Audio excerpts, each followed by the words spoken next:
गायत्री, मेरे बचपन की सहेली की शादी कानपुर में हुई थी और पति के दोस्त की बेटी की शादी के लिए कानपुर ही जाना था। मैं तो खुशी से पागल हो रही थी। सारी तैयारियां एक और सहेली से मिलने का जुनून दूसरी ओर था। दूसरा पहले पर भारी था। खैर, मैंने राशि से उसका पता और फोन नंबर लिया और सफर के लिए निकल पड़ी। पूरे रास्ते में उसकी बातें और दोस्तों की शरारतें याद आती रही। ग्रेजुएशन का फाइनल ईयर में ही बेहद अमीर घराने में उसकी शादी तय हो गई थी। अरे, ये 4.5 फुट के साथ कैसे जयमाला डालोगी गायत्री? राशि ने पूछा। जैसे कि ट्रिक से फोटोशूट कराया ना, वैसे ही स्टूल पर खड़ी होकर माला डाल दूंगी। ओए होए, पहले परीक्षा में पास होने की फिक्र करो, मैंने कहा। उसका मन पढ़ाई लिखाई में कतई नहीं था। 21 की उम्र की शादी में जितना भोलापन रहता है, वे उससे लबरेज थी। दरअसल कुछ महीनों पहले ही मुझे गायत्री के बारे में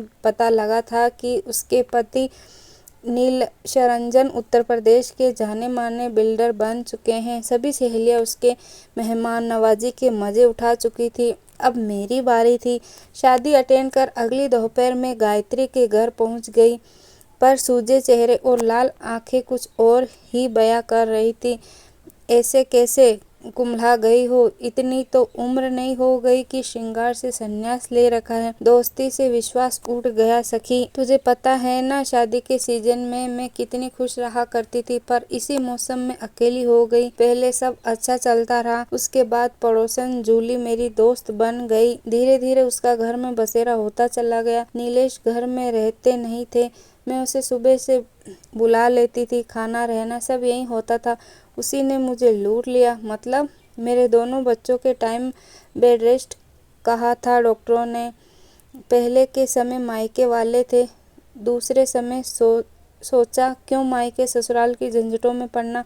अपनी देखभाल के लिए सहेली जूली को घर पर ही बुला लिया। जाने कब दोनों नजदीक आए और मेरे ही पति को अपना बनाकर मुझको बेगाना बना दिया।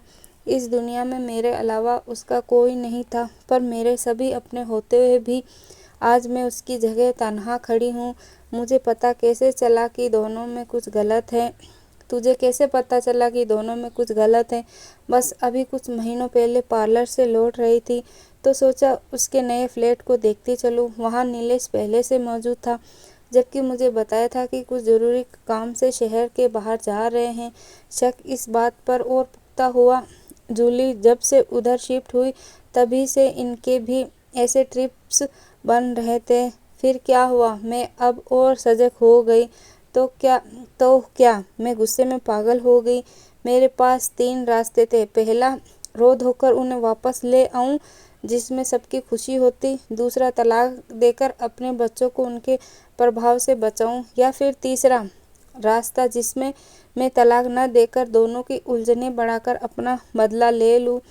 मुझे बड़ों ने पहला रास्ता सुझाया और छोटों ने तीसरा, ताकि वे दोनों कभी मिल ना सके और मैं उनके किए की सजा देकर संतुष्ट हो जाऊं। पर मैंने बीच का रास्ता चुना, जिसमें मैं इन दोनों के झंझटों से दूर अपने बच्चों के संग अपनी दुनिया सहेज सकूं। पर एक गलती तो कोई भी माफ करता है। अपनी बसी बसाई गृहस्थी उजाड़ने के पहले तुमने कुछ सोचा नहीं? यह तो उन्हें सोचना था। ये गलती नहीं थी जो गलती से हो गई हो, बल्कि मेरे नज़रों से छुपकर किया गया गुनाह था। गुनाहों की माफ़ी नहीं, सज़ा होती है। उनकी सज़ा ये है कि उन्हें अपने बच्चों के स्नेह से वंचित रहना होगा। एक पिता के लिए ये बहुत बड़ी सज़ा है। ये किसे पता कि गलती किसकी है? मैंने कहा, किसी की हो। अगर यही सब मैंने किया होता तो क्या वे सम्मान मुझे अपनाते?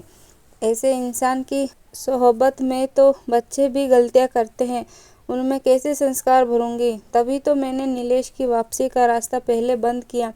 वकील से मिलकर तलाक के कागजात ऑफिस के पत्ते पर भिजवा दिया है। बच्चों की परवरिश के लिए उनसे आर्थिक सहायता मांगी है। मेरे लिए ये घर और कुछ बैंक बैलेंस काफ़ी हैं, और उन्होंने मेरे लिए बनवाए थे जब हमारे बीच वो नहीं थी। मैं उसमें आए बदलावों को ध्यान से देख रही थी। एक भोली भाली लड़की इतनी बुद्धिमती हो गई थी। वक्त व हालात ने उसे समझदार बना दिया था। अब भी मिलते हैं दोनों। पता नहीं, जो भी करे अब मैं विमुख हूँ। मैंने तो दोहरा धोखा खाया। जब तक रंगे हाथों न पकड़े गए खुद से थोड़ी ही कबूल किया था। अभी भी कहते हैं कि हम तो मित्रता निभा रहे थे और जूली ने अपनी ओर झुका लिया। जूली क्या कहती हैं? कहती हैं नीलेश ने ही बहकाया उसे। किसी तरह से बचकर 5 साल निकाले, फिर पिछले 2 सालों से वे भी उसके प्यार में पड़ गई। उसे नया फ्लैट नीलेश ने ही खरीद कर दिया है ताकि वे दोनों आराम से मिल सके। मायके व ससुराल वालों को पता है? हाँ, सब कहते हैं कि क्षमा कर दो उसे। शबाब तो कमजोरी ही होती हैं और इस व्यवसाय में अफरात पैसे होने से आदतें भी गलत हो जाती हैं। सब भूलकर तलाक का केस वापस ले लूँ और इनके साथ रहूँ। अब तुम बताओ मुझे क्या करना चाहिए? सहसा उसके सीधेपन पर तरस आने लगा। उसने जिस प्रथम पुरुष पर अपना सब कुछ वार दिया था, जिस पर अखंड विश्वास किया, उससे ही छीन पाया। ये तो बाकायदा अपराध था कि उसकी सहेली ने उसके साथ छल किया था। सवाल शादी और धोखे का नहीं बल्कि आत्मसम्मान का था, जिससे समझौता करना अपनी आत्मा को मारना था।